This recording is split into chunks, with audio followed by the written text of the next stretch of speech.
오늘 하나님 말씀은 징계 받을 때 우리 낙심하지 말자. 또 신생의 어려움을 겪을 때, 또 문제가 있을 때 낙심하지 말라는 그런 말씀으로 우리 같이 은혜를 나누고자 합니다. 우리 교회는 치유를 시작한 교회입니다. 그래서 치유를 목표로 그렇게 사역할 때는 무엇인가 아픈 사람에게 진단해주고, 그리고 그 진단에 따라서 처방을 해줘서 이렇게 해결해 주는 것이 마치 그 의사가 그런 의무를 가지고 있듯이 치유를 하게 되면 그런 관점에서 도대체 우리 인생의 문제가 무엇이고 해결책이 무엇인가를 답을 내줘야 되는 그런 압력이 있습니다. 그래서 우리들은 이렇게 사는 것은 조상들의 죄 때문에 그렇다. 또는 조상들 우리들의 우상숭배, 예수 믿기 이전에 우상숭배 때문에 우리가 이런 저주를 당하고 있다. 또는 우리들이 어렸을 때 깊은 상처를 받아서, 가정의 상처를 받아서 그 상처 때문에 이런 것이 있다, 원죄는 있다. 또는 심지어 우리는 귀신의 역사를 말미암아 우리 인생에 이런 어려운 문제가 있다. 그래서 축사도 하고 그렇게 많이 생각해 보고, 또 이제 가장 성경적이라고 여겨지는 것은 무슨 우리 모든 그런 행위와 우리 열매는 우리가 뿌린 씨앗 때문에 그렇다고 심고 거두는, 뿌리고 거두는 그런 원리에 대해서 우리가 많이 강조를 했습니다.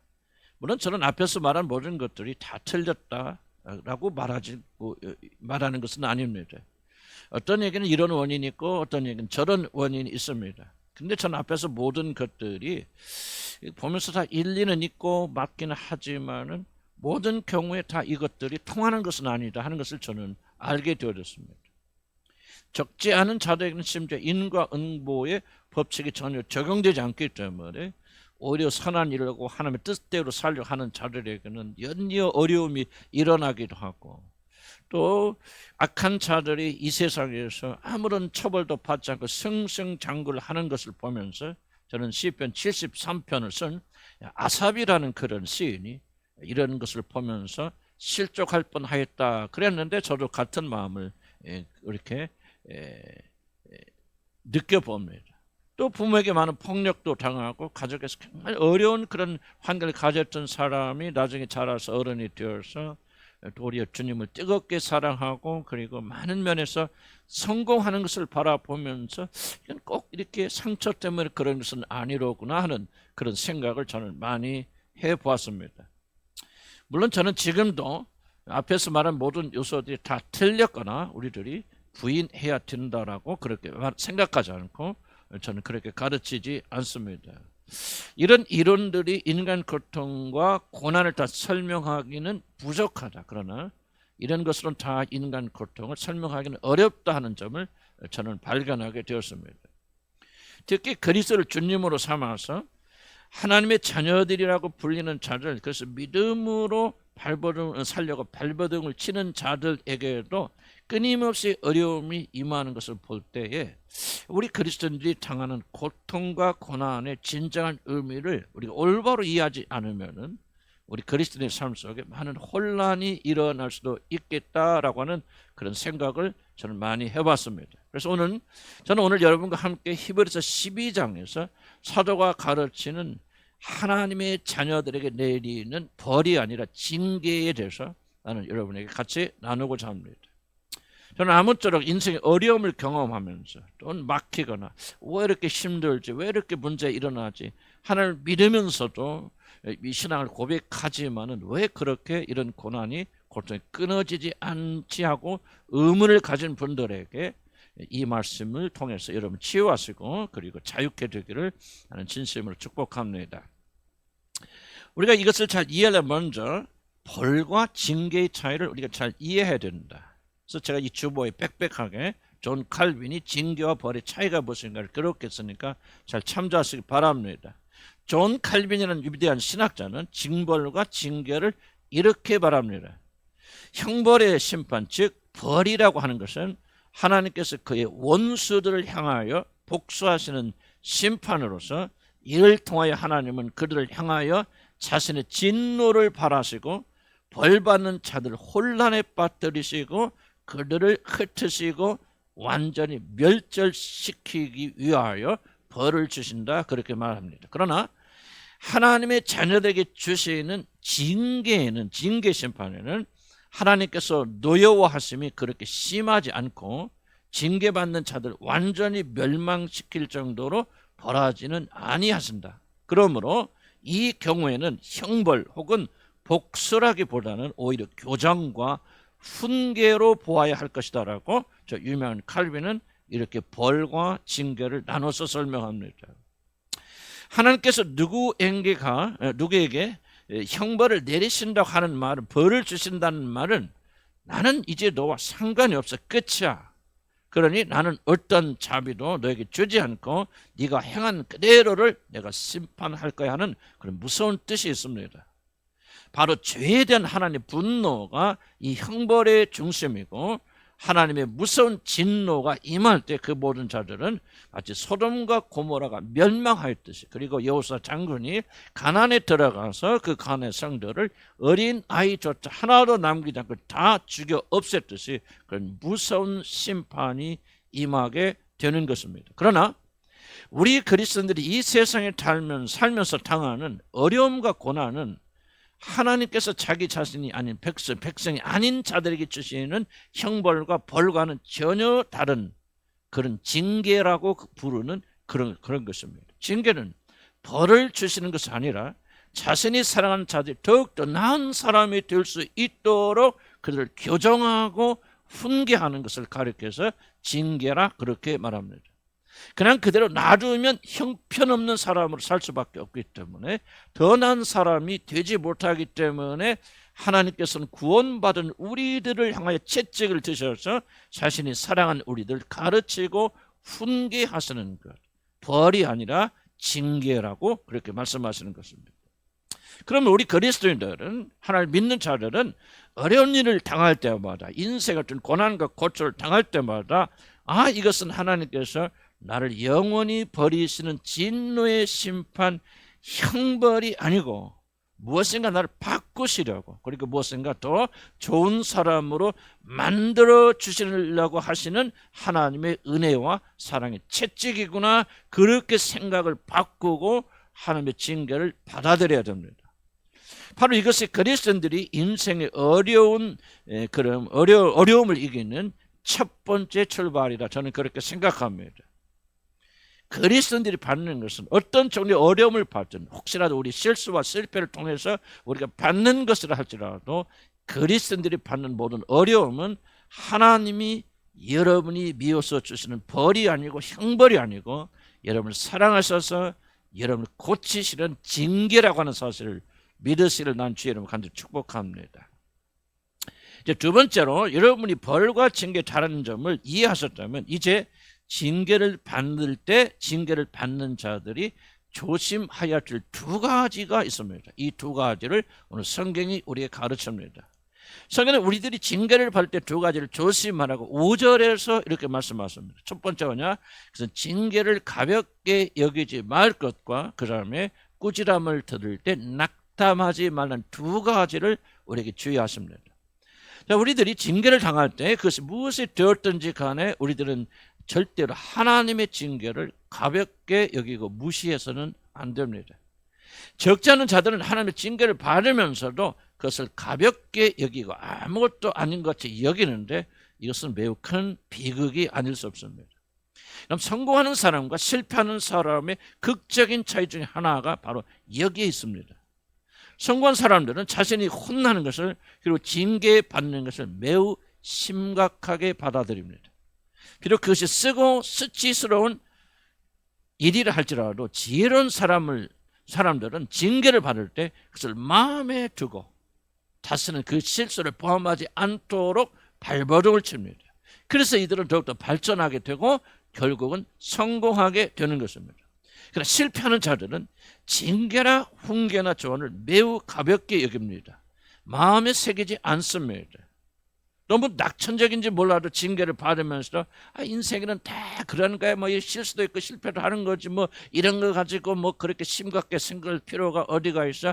밤이 지나면 내일 또 해가 뜰 거야, 그런 신경 쓸까 하면서 자기 자신이 받은 징계에 대해서 신경을 쓰지 않습니다. 먹고 마시는 것, 자기 감정만 신경 씁니다.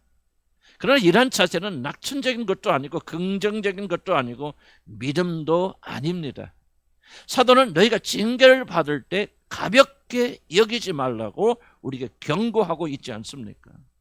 사무엘 앞에 끌려간 아각 왕이라는 사람이 이제 나에게는 사망의 시간이 지나갔구나, 이렇게 나가 죽을 수밖에 없는데 살려드는 것은 살려드는 마음이 있거나 하고 노래를 부르면서 사무엘 앞에 나갔지만 사무엘이 그를 칼로 찍어 죽였다고 그렇게 성경에 기록되어 있지 않습니까? 징계를 가볍게 여기는 자들은 혼나면 삐치고 서럽고 자기를 혼낸 사람이 미흡고 욕 혹은 다음에는 어떻게 잘 되겠지 하는 그런 생각으로 그냥 넘어가고 징계를 가볍게 생각하고 정작 징계의 내용, 자기 혼나는 내용에 대해서는 별로 신경 쓰지 않습니다. 자기 자신의 감정의 엉마에서 상처만 받지 자신의 문제가 무엇인가 깊이 숙고하지 않습니다. 그러나 성공하는 사람들은 이 모든 감정이 있을 수 있죠. 이 모든 감정을 이기고 극복하고 다른 사람의 충고나 조언이 달갑지 않고 매우 아프지만 결코 그것을 버리지 않습니다. 부부간에도 남편이 아내에 대해서 아내가 남편에 충고하는 말들 기분 나쁘고 감정이 상할 수도 있지만 그러나 그것을 마음에 품고 깊이 생각하면서 자기 자신을 고쳐 나갑니다. 그래서 그 사람은 성공하게 되어집니다. 조그만 차이같이 보이지만 이 차이는 나중에 큰 결과를 만듭니다. 나는 우리 교회에서도 믿음이 성장하는 사람의 특징을 살펴보면 그들이 자신에게 주어지는 훈계, 때로는 어떤 때는 정말 가볍게 받아들일 수 없는 그런 무거운 책망임에도 불구하고 그것을 마음에 품고 마음에 담아서 그걸 고치려고 발버둥치는 사람들, 이 사람들 바로 부드러운 마음을 가지고 겸손한 마음을 가진 자들, 징계를 가볍게 여기지 않는 자들이 우리 교회 안에서도 보면 신앙이 성장합니다. 자기를 수정하는 그런 자들이 바로 앞으로 전진합니다. 그러나 징계를 가볍게 여기는 자들, 서러움만 느끼지 징계의 내용에 신경 쓰지 않는 사람들, 전혀 믿음이 성장하지 않는 걸 저는 이 목회자는 목격하였습니다. 그래서 하나님은 우리들에게 내리시는 징계를 절대로 가볍게 여기지 말라고 그렇게 우리에게 경고하십니다. 변명하지 마라.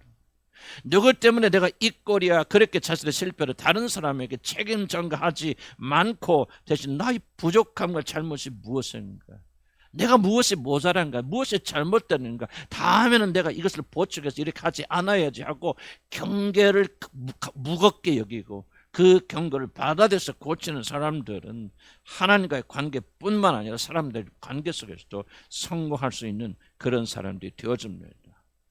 징계를 받는 자는 결코 징계를 무시하거나 그냥 지나치거나 가볍게 여기지 않기를 난 주의 이름으로 간절히 축복합니다. 그러면 여러분은 징계를 통해서 고생은 하지만 아무것도 얻지 못하고 아무것도 발전하지 못합니다.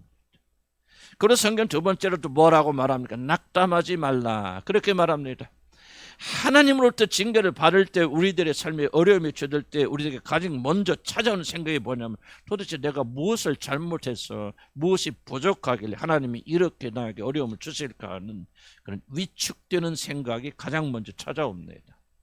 그래서 징계받는 자들이 하나님 앞에 나아갈 용기를 잃어버리고 그리고 방황하게 됩니다. 우리 징계의 의미를 잘 알지 못하면 나에게 어려운 일이 있다는 것은 곧 나의 실패다, 나에게 숨겨놓은 어떤 수치스러운 일이 지금 드러나는 것이다, 그렇게 생각하고 고개를 숙이고 풀이 죽어서 하나님 앞에 나가지 않고 그것을 감추는 데 전전합니다. 그래서 징계를 받을 때 사람들은 자연스럽게 낙담하게 됩니다.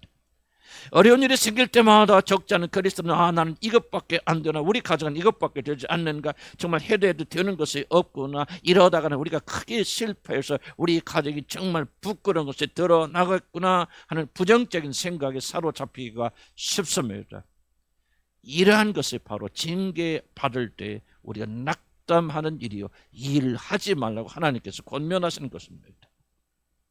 그렇게 되면 낙담하면 징계를 통해서 이루시려고는 하나님의 뜻을 전혀 이룰 수가 없습니다.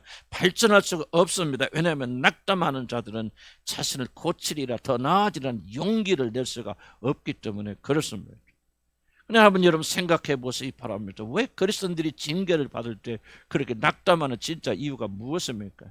하나님께서 자기 자신을 버렸다, 그래서 형벌의 심판을 받는다고 생각하기 때문이 아니겠습니까? 한마디로 하나님께서 징계하시는 목적을 잘 알지 못하기 때문에 우리는 징계를 받을 때 낙담하게 되는 것입니다. 그래서 징계를 받는다고 생각하는 사람들은 앞에서 말하는 대로 벌 받는 것과 징계 받는 것의 차이가 무엇인가, 다른 점이 무엇인가를 숙고하셔야 됩니다. 징계를 받는 자들은 벌 받는 것이 아니라는 사실을 여러분이 믿으셔야 됩니다. 그럴 뿐만 아니라 우리들이 구원을 받았지만은 완전한 자가 아니라는 사실을 우리가 인정할 필요가 있습니다. 하나님의 교정이 반드시 필요하다는 사실을 우리가 인정해야 됩니다. 우리가 구원 받았지만 완전해진 것이 아닙니다. 잘나서 완전히 산에 구원하신 것이 아니라 모자라고 부족한 자들을 부르셔서 우리를 구원하여 주셨기 때문에 구원받은 그리스도인들은 모순 투성입니다. 문제투성입니다. 한마디로 우리는 말해서 우리는 교정돼야 되고 고쳐져야 됩니다. 나만 문제가 있는 것이 아닙니다. 우리 모든 자들, 모든 인간들은 교정돼야 되고 고쳐져야 되는 그런 필요성이 있습니다. 그러나 고난을 받고 어려움을 겪고 있는 사람들은 나만 문제가 있구나, 우리 가정만 잘못되었구나, 왜 우리 가정은 이러지, 왜 우리 남편은, 우리 아내는 이러고, 왜 우리 자식은 이러지 하면서 낙담하기 쉽습니다. 그래서 여러분의 인생이 무엇인가를 전혀 이해하지 못하기 때문에 그렇습니다. 아닙니다. 여러분만 문제가 있는 것이 절대 아닙니다. 여러분만이 잘못된 것이 아닙니다. 모든 인간이, 모든 인생이 다 잘못되어 있기 때문에 구원받은 이후에 하나님께서 그를 고치시는 교정 작업이 반드시 필요합니다. 그래서 어려움을 겪은 사람들을, 겪고 있는 자들은 낙담할 필요 없습니다. 이것이 특별히 나의 수치와 모자람을 드러내는 것이 아니라 다만 여러분이 인간이라는 사실을 드러낼 뿐입니다. 물론 쉽지는 않겠죠. 그러나 얼마나 많은 사람들이 이 사실을 받아들이고 있지 못하기 때문에 자기 가정이나 개인의 어려움이 있을 때만 낙담하는지 모릅니다. 우리는 교정이 필요한 인간입니다. 인간이기 때문에 문제가 있고, 인간이기 때문에 우리가 고쳐야 되고, 인간이기 때문에 교정돼야 됩니다. 그래서 어려움을 겪고 있는 자는 낙담하지 않기를 나는 주의 이름을 간절히 축복합니다. 이제 세 번째로 여러분이 나누고 싶은 말씀은, 그럼 하나님께서 우리를 징계하시는 진짜 이유가 무엇일까? 오늘 설교의 핵심 바로 이 부분입니다. 도대체 왜 하나님은 우리를 징계하시는가? 이런 질문을 던졌을 때 아마 대부분의 사람들은 우리 하나님께서 우리를 축복하여 주시고 하나님께 우리를 더 나은 사람 만들어 주시기 위해서 징계하신다고 그렇게 말할 것입니다. 물론 이것은 틀린 말은 아닙니다. 그러나 성경이 말하는 것과는 좀 다른 말입니다. 비록 징계를 통해서 우리들을 축복하시고 우리들이 더 나은 사람이 되도록 하는 것이 징계의 중요한 목적은 될 수 있지만은 성경 놀랍게도 이것이 하나님이 우리들을 징계하시는 진짜 이유가 아니라고 그렇게 말합니다. 바로 이 목적에 앞서는 더 중요한 이유가 있는데, 바로 이것 때문에 하나님은 여러분을 징계하신다는 것이고, 이 이유를 알 때 우리는 벅찬 감격 속에서 인생의 고난과 역경과 징계를 이겨낼 수가 있을 것입니다. 성경이 밝히는 하나님께서 우리들을 징계하신 진짜 이유가 무엇이냐? 오늘 성경은 이렇게 말합니다. 하나님께서 우리들의 진정한 아버지가 되어 주셨기 때문에 하나님은 여러분을 징계하십니다. 바로 이것이 하나님이 여러분의 채찍을 드는 진짜 이유라고 말씀하시는 것입니다.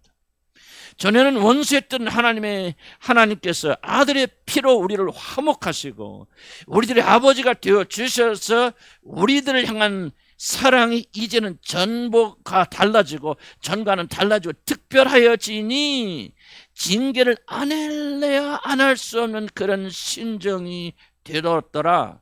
바로 하나님의 아버지 되심이, 우리들이 잘못된 길을 걷고 있을 때 우리들이 비록 구원을 받았지만 육신에 속한 기질들을 여전히 행사할 때 가만히 있지를 못하고 매를 챙겨 일어나셔서 자기 자신이 사랑하는 자녀들을 혼내시고 징계하시더라, 그 말입니다. 징계를 통해서 여러분이 어떤 사람이 되느냐 하는 것은 물론 중요하지만 그것이 하나님께서 우리를 징계하시는 1차적인 근본적인 이유가 아닙니다. 바로 우리를 사랑하시는 아버지의 굳건 행사, 자식이기에 그냥 넘어갈 수 없는 그 불타는 마음이 있기 때문에 자식들이 올바른 길을 걸어가지 못할 때 속에서 불이 일어나서 참지 못하고 매를 들고 일어나시는 것, 바로 이것이 하나님이 우리들을 징계하시는 가장 중요한 이유라고 성경은 오늘 이것을 밝히고 있습니다. 만약 저와 여러분 이것을 이해하지 못하면 결코 하나님의 징계를 이해할 수가 없습니다. 징계는 하나님과 아무런 상관이 없는 자들을 벌 주시려 하는 것이 아니고 자기가 사랑하는 자녀들에게 이제 나는 너희들을 사랑하는 사랑의 아버지이며, 그렇기 때문에 너희들이 잘못된 길을 가더라도 마음 편하게 여기고 방관하는 그런 아버지가 결코 되지 않을 것이라는 하나님의 결단을 행동으로 보여주는 것이 바로 징계라고 성경은 우리들에게 이렇게 말하고 있습니다. 그래서 오늘 성경이 본문 이렇게 말합니다. 주님께서 그의 사랑하시는 자를 징계하시어 그가 받아들이는 아들마다 채찍질 하심이라 하였으니 너희가 참으면 징계를 받기 위함이라. 하나님이 아들과 같이 너희를 대우하시나니 어찌 아버지가 징계하지 않는 아들이 있으리요. 징계는 다 받는 것이거늘 너희에게 없으면 사생자요 친아들이 아니니라. 성경은 우리들이 징계를 받아서 어떤 사람이 되느냐 하는 것은 2차적인 이야기라고 그렇게 말합니다. 하나님께서 여러분 징계하셔서 채찍을 들으시는 진짜 이유는 바로 그가 여러분의 진짜 아버지이기 때문이다. 그래서 자식을 향한 아버지의 마음이 불붙어서 너희들을 자신과 같은 놀란 존재로 삼으시려고 이렇게 매를 드시는 것이다, 그렇게 말하는 것입니다. 잘못을 한 자가 내 아들이기 때문에 혼내고 고쳐서 다시 아들로 사랑하기 위하여 징계를 내리시는 것이다. 그래서 성경은 하나님의 징계는 하나님의 자녀라는 신분증이요, 그리고 하나님의 자녀의 메달이라고 그렇게 말하는 것입니다. 징계가 없으면 그는 결코 하나님의 자녀가 아닙니다. 우리들이 아무리 잘못하여도 하나님께서 아무 소리 안 하시고 징계하지 않으시고 버려두신다면 편한 것 같고 하나님 축복하시는 것 같지만 너는 내 자식이 아니다, 그런 말씀이니 징계가 있는 것이 저주가 아니라 징계가 없는 것이야말로 얼마나 저주받은 말씀입니까? 그러나 우리는 거꾸로 생각합니다. 징계가 없는 것이, 인생이 편한 것이, 스무스한 것이 하나님의 축복이라 생각하고 인생에 조금만 어려움이 있고 여러분 내리막길만 걸어가도 우리는 발버둥을 칩니다. 그렇기 때문에 성경이 우리에게 가르쳐 주시는 분을 그것을 세밀하게 들어야 됩니다. 저도 물론 사람이니까 아버지가 계셨습니다. 우리 다이자면은 누굴지 잘 알고 하겠지만 우리 아버지가 계셨는데 난 한 번도 우리 아버지로부터 꾸지람을 들어보거나 또는 맞아보거나 또는 징계를 받아본 적이 한 번 없습니다. 잔소리 한 번도 혼내갖고 뭐 맞아본 적도 없고 그렇습니다. 아마 이 소리를 들으면 어떤 분들은 우리 목사님은 참 그래, 어렸을 때부터 싹이 벌써 달라서 그냥 저렇게 그냥 잔소리 들을까 하나도 안 했어서 저렇게 우리 하고 존경하실 분도 계시겠지만 천만에요, 그것은 아니오시다. 저는 그렇게 착한 사람이 아닙니다. 그냥 많은 말씀도 적고 죄도 많이 진 죄인 중에 교수가 바로 저입니다. 그런데 제가 어렸을 때부터 그렇게 신통하여서 착한 아이에서 우리 아버지가 한 번도 나를 징계한 적이 없는 것이 아니라 바로 우리 아버지는 한마디로 나에게 관심이 별로 없으셨습니다. 교인들에게는 많은 관심이 있어 교인들 집에 숟가락에 몇 가지 있는가는 알으셔도 나는 나에 대해서, 우리 자녀들에 대해서는 하나님의 자신의 자녀에 대해서는 아무런 관심이 없었습니다. 그래서 나는 징계라는 것을 받아본 적이 없습니다. 그래서 나는 아버지가 전혀 아버지 같지 않았습니다. 아버지였지만 아버지 정을 한 번도 느껴보지 못했습니다. 나는 그래서 일생 동안 아버지가 없는 그런 사람처럼 살아왔습니다. 그러다가 장가를 갔습니다. 내 성질 때문에 그런지 하나님 은혜인지 잘 모르겠지만 저는 반대로 우리 아들을 심하게 징계하였습니다. 아이였을 때 많은 매로 때렸습니다. 엄청나게 때렸습니다. 엄청나게 혼냈습니다. 그리고 성장하고 좀 자라서 어른이 되었을 때는 말로 훈계로 그를 정말 우리 아들의 눈물이 뚝뚝 눈물이 떨어질 정도로 저는 심하게 그를 징계하였습니다. 물론 그렇게 하는 나도 괴로웠습니다. 아들의 눈에서 눈물이 나는 건 나는 견딜 수가 없었습니다. 속이 찢어지는 것 같았습니다. 그러나 아들을 사랑하는 마음은 우리 아들이 잘못된 길로 가는 것을 용납할 수가 없었습니다. 아들이기 때문에 마음이 불이 붙었고 참을 수가 없었습니다. 그래서 저는 매를 들었습니다. 어른이 되었을 때는 30이 가까운 아들에게도 나는 심한 말로 그를 훈계하고 징계하였습니다. 그런데 나중에 우리 아들이 이렇게 진실로 고백합니다. 아버지, 그때 내가 그렇게 혼날 때 눈물이 뚝뚝 떨어지도록 나를 혼냈을 때 나는 아버지의 사랑을 느꼈습니다. 그리고 이렇게 말합니다. 그때 나를 심하게 징계해 주셔서 너무너무 고맙습니다. 나는 그런 편지를 받았습니다. 사랑하는 성도 여러분, 징계는 사랑의 표식입니다. 징계하는 자와 징계를 받는 자들은 아주 특별한 관계에 있다는 것을 보여주는 가장 확실한 증거가 바로 징계입니다. 하나님이 여러분을 징계하신다면 하나님이 여러분의 잘못과 죄를 그냥 넘어가지 않고 사사건건 시비를 거고 계신다면 그것은 오직 한 가지 이유, 하나님이 여러분을 사랑하시며 하나님이 여러분을 자신의 친자녀로 인정하시기 때문입니다. 징계는 하나님께서 여러분을 그분의 친자녀로 취급하신다는 그런 신호입니다. 사랑하는 성도 여러분, 징계를 통해서 어떤 것이 좋은 것이 주어질 것인가, 징계를 통해서 내가 어떤 사람으로 변화될 것인가, 바로 그것에 집중하고 바로 그것 때문에 징계를 잡는다면 그것은 오래가지 못할 것입니다. 그것은 잘못된 것입니다.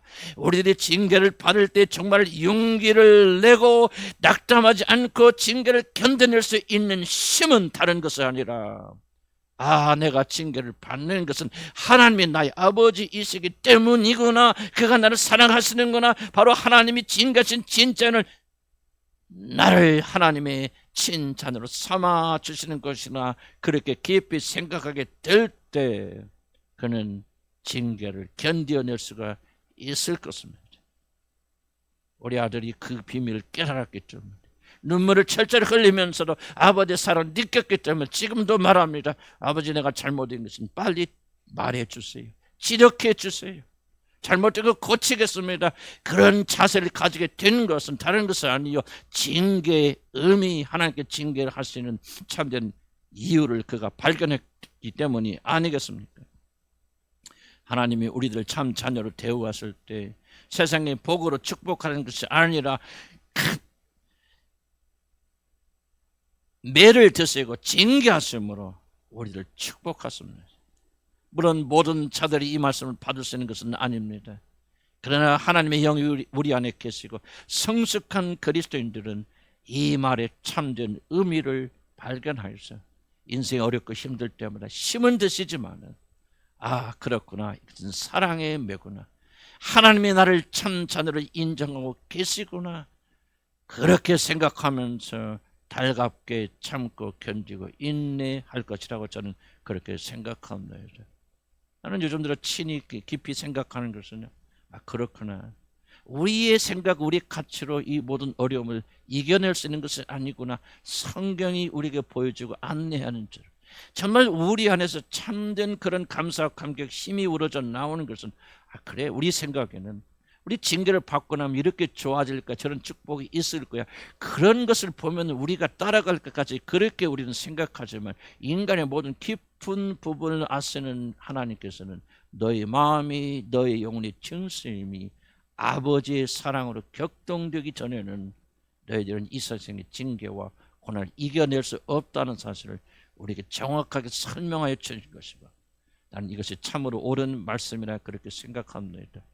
어렵게 생각하지 마시기 바랍니다. 받아들이시고 기도하시고 깨닫게 주시라 알려주면, 저는 이 설교를 준비하면서 많은 감동받았습니다. 이거였구나, 바로 이거였구나, 이것이었구나, 저는 그런 생각을 하였습니다. 나는 그런 축복이 일어나기를 주의 이름으로 간절히 축복합니다. 이제 마지막으로 우리들이 받을 징계를 어떻게 그럼 받을 것인가, 징계받는 방법에 대해서 말씀드리겠습니다. 저는 얼마 전에 이현석 목사가 와서 저는 방학에 왔을 때 서울에 있는 박물관에 가서 조선 백자, 고려 청자를 우리 그 박물관에 가서 본 적이 있습니다. 국보급 청자 백자를 한 점에 수십억, 수백억, 난 잘 모르겠지만 굉장히 비싼 그 아름다운 자태와 은은하고 우아한 그 색들을 보면서 참 감탄하고 제 눈을 사로잡았습니다. 저는 설교를 준비하면서 이 부분이 생각이 났습니다. 이 도자기들을 한번 생각해 보았습니다. 어떻게 저런 아름다운 자태와 색깔을 가진 저런 그런 국보급 도자기로 태어날 수 있었을까? 그 비결은 단 이겁니다. 보잘것없는 흙 한 점이, 똑같은 흙인데 그 보잘것없는 흙 한 점이 도자기를 만드는 도공의 손에 오랫동안 자신을 맡기고 그의 손에서 인내하였기 때문에, 또 도자기를 굽기 위해서 1300도가 넘는 불에서 며칠을 구워내는데 그 모든 뜨거운 불을 다 참아냈기에 이 값지고 귀한 국보급 청자 백자가 만들어진 것이다. 저는 그렇게 생각합니다. 이 모든 것이 바로 인내에 관한 부분이 아닙니까? 도공의 손에서 참고 견디고 어떻게 자신을 만들든지 그의 손에 모든 걸 다 내어 맡기고 1300도의 그 시퍼런 불에서 며칠을 참아내고 견뎌낼 때 한 줌의 흙이었던 그 흙에서 정말 가치를 환산할 수 없는 놀라운 국보급 청자 백자로 만들어진 것이 아니었겠습니까? 징계를 받는 그리스도인들이 바로 이러한 자세로 징계를 받아야 됩니다. 그래서 7절에 이렇게 말합니다. 참음은 징계를 받기 위함이요, 바로 징계를 받는 올바른 방법은 다른 것이 아니라 참는 것이다, 견뎌내기는 것이다, 인내하는 것이다, 그렇게 말합니다. 우리들이 징계를 받지만 그 징계를 통하여 많은 것을 얻지 못하는 이유는 뭐냐? 징계를 받는 방법을 잘 모르기 때문입니다. 그래서 징계 시간이 끝나기 전에 어렵다고 그래서 그냥 막 팍차고 나가버립니다. 포기해버립니다.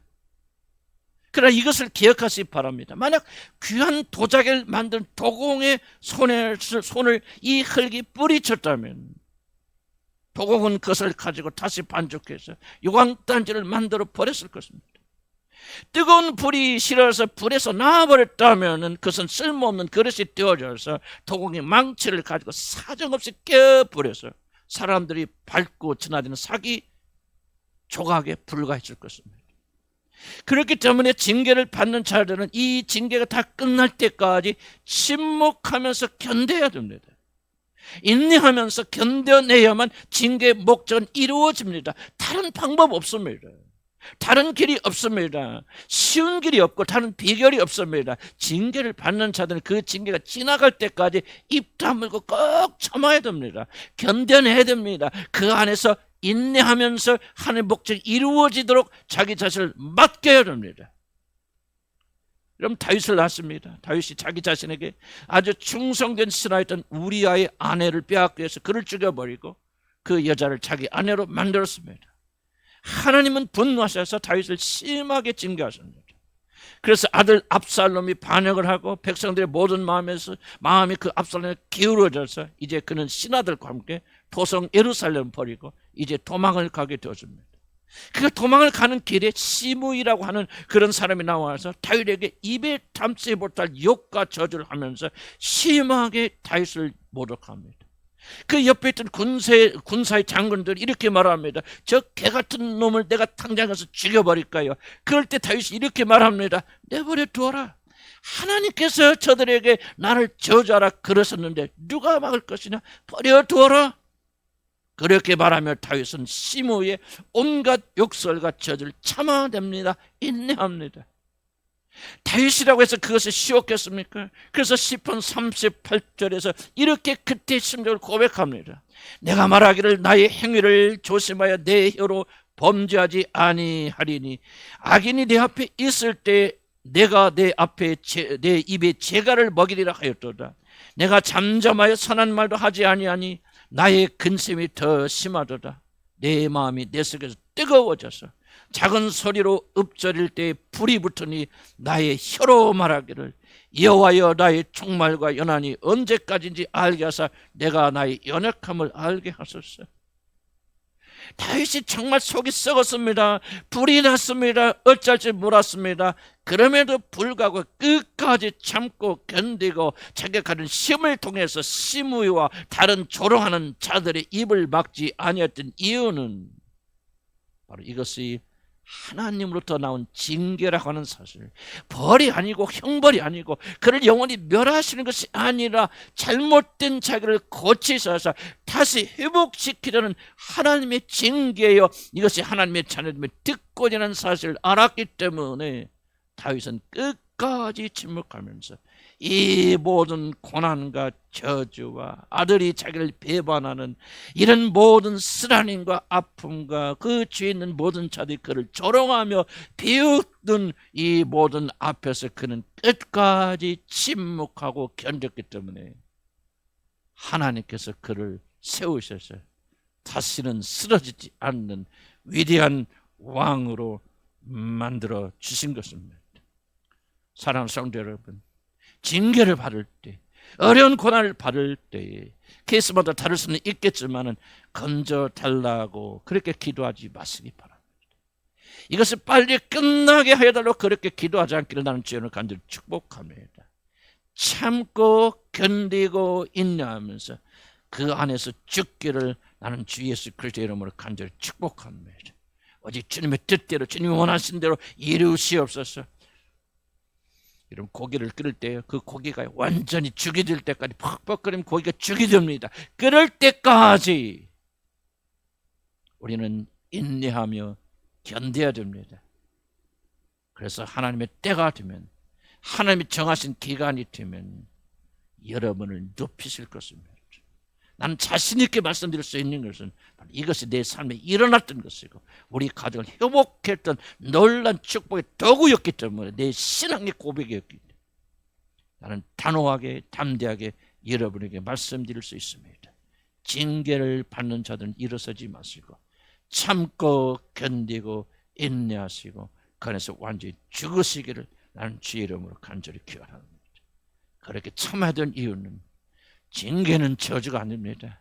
징계는 여러분을 미워서 주시는 벌이 아닙니다. 여러분 가정에 일어나는 모든 어려움은, 그리고 여러분 그리스도인이 되어서 주님을 향해 나감에도 불구하고 주시는 채찍은 미워서가 아니라, 죽이시려 하는 것이 아니라, 멸망시키려 하시는 것이 아니라 너는 내 것이기 때문에 아버지께서 여러분의 삶에 개입하셔서 여러분의 삶을 주관하시는 그 주권이요, 그것이 바로 여러분이 하나님의 자녀라는 놀라운 축복이고 상징이기 때문입니다. 모든 걸 이런 고통받은 욥은 6기서 23장 10절에서 뭐라고 고백합니까? 나의 가는 길을 오직 그가 하시나니 그가 나를 단련하신 뒤에는 내가 정금같이 나오리라. 그렇게 고백하지 않습니까? 다윗은 이렇게 고백합니다. 내가 여호와를 기다리고 기다렸더니 귀를 기울여서 나의 부르짖음을 들으셨도다. 나를 기가 막힐 웅덩이와 수렁에서 끌어올리시고 내 발을 반석에 두사 내 걸음을 견고하게 하셨도다. 새 노래 곧 우리 하나님께 올릴 찬송을 내 입에 두셨으니 많은 사람이 보고 두려워하여 여호와를 의지하리로다. 인내하는 자들에게 반드시 이때가 올 것입니다. 기도하십시다.